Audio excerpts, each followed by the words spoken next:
मंदिर की रास्ता भूल जाते महाराज। और जो दुख आए तो फिर अब कोई नहीं दिखाई देता।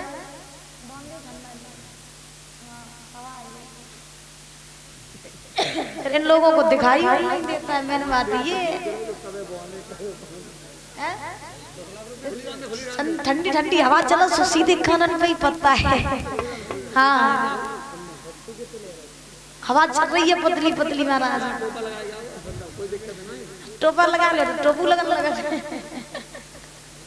बोले गोविंद भगवान की। तो परिजन महाराज उसी समय सभी संत महात्मा प्रभु से प्रार्थना करने लगे, हे प्रभु मेरी रक्षा कीजिए। तो उसी समय आकाशवाणी होने लगी और महाराज जो आकाशवाणी हुई तो आकाशवाणी में देवता चिल्लाने लगे, हे संत महात्माओं परेशान मत हो, अगर आप लोगों के ऊपर संकट है या कष्ट है तो मैं पृथ्वी पर अवतार लेकर के आऊंगा और आने के बाद मैं तुम सबके कष्टों का निवारण करूंगा।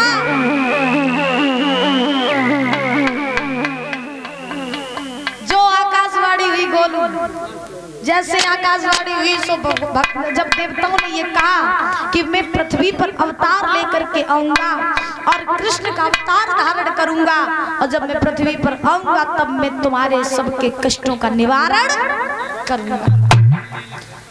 संतों ने सुना कि भगवान अवतार लेकर के आएंगे। महाराज संत महात्मा बड़े प्रसन्न हुए कि चलो भगवान आएंगे। तो अब इधर देवी देवताओं ने सुना कि भगवान की ये वाणी है कि प्रभु अवतार लेकर के बाल रूप धारण करके जा रहे हैं पृथ्वी पर। तो देवी देवता सोचने लगे तो हम लोग काहे को पीछे रह जाए, हम लोग चलो सो भगवान के दर्शन करिए चले।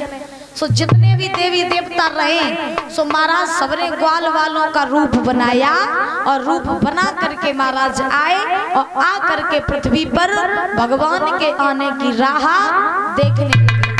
ये ग्वाल वाल जो थे ये कौन थे? ये देवी देवता थे जिन्होंने हजारों वर्षों तक तपस्या की थी। जब भगवान उनको नहीं मिले तो एक बात तो आप लोग जानते हो कि हमारा ठाकुर इतना बड़ा दयालु है कि वो कभी भी अपने भक्तों को उदास नहीं देख सकता है।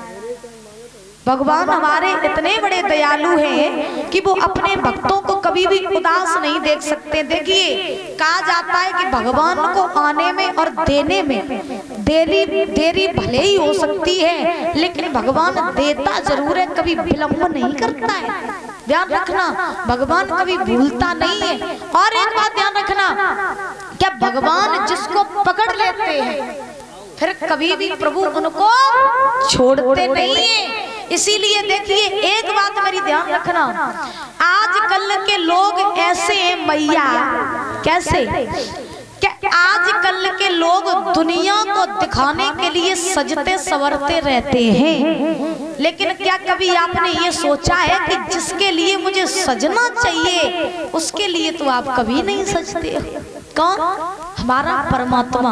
एक बात बताएं कि भगवान का महाराज मेल केवल आत्मा से ही है। भगवान का मेल केवल मन से ही है। जब तक आप मन को नहीं सजाओगे, जब तक आप अपनी आत्मा को सुंदर नहीं बनाओगे तब तक तुम भगवान के मन को नहीं भाओगे।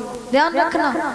लेकिन अगर चेहरे की सुंदरता बनाते रहे हो, दुनिया वाले को दिखाते रहे हो तो दुनिया वाले तुमसे तभी तक प्रेम करिए जब तक तुम्हारी शकल सुंदर। ध्यान रखना। और तुम्हारी शकल पे अगर एक छोटा सा भी दाग लग जाए तो लोग तुम्हें धक्के मार करके निकाल देते हैं। ये बात मेरी ध्यान रखना। तो देखिए दुनिया के लिए मत कुछ कीजिए, अगर कुछ करना ही है तो हमारे ठाकुर के लिए कीजिए, क्योंकि कहा जाता है दुनिया में लगे रहोगे तो बर्बाद हो जाओगे। दुनिया में लगे रहोगे तो बर्बाद हो जाओगे और अगर मेरे ठाकुर के चरणों में लग जाओगे दुनिया से आबाद हो जाओगे। बोलिए गोविंद भगवान की। आइए ताली बजा करके बोलेंगे बड़े भाव से, उसके बाद कथा में प्रवेश करेंगे।